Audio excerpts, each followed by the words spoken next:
বোকাখাতৰ পুৰি চব্জিৰ বিষয়ে মোৰ মতে নজনা মানুহ কোনো নায়েই চাগে।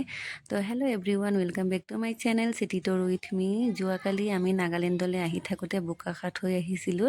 তেতিয়া গৰ্জৰাইজ নামৰ হোটেলখনত আমিও সোমাইছিলোঁ বোকাখাতৰ পুৰি চব্জি টেষ্ট কৰিবলৈ। আগতে ভিডিঅ'তে চাই থাকোঁ বাৰু, আজি নিজে এক্সপিৰিয়েঞ্চ কৰিবলৈ সোমালোঁ আৰু আমি অৰ্ডাৰ কৰিছিলোঁ চাহ আৰু পুৰি চব্জি।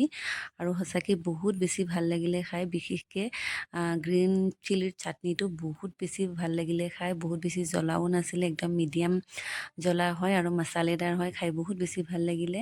আগতে ভিডিঅ'তে চাই থাকোঁ, ভাবিছিলোঁ কেতিয়াবা সুযোগ পালে খাম বুলি।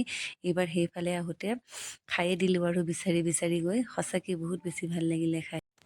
হোটেলখন বহুত বছৰীয়া পুৰণি হোটেল হয় আৰু বহুত চফা হয় হোটেলখন। বাথৰুমবিলাকো ঠিক ঠাকেই আছিলে, ফ্ৰেছ হ'ব পাৰি। আৰু কিছুমান হোটেলত ৰাতিপুৱা সময়ত বিশেষকৈ সোমাবই নোৱাৰি।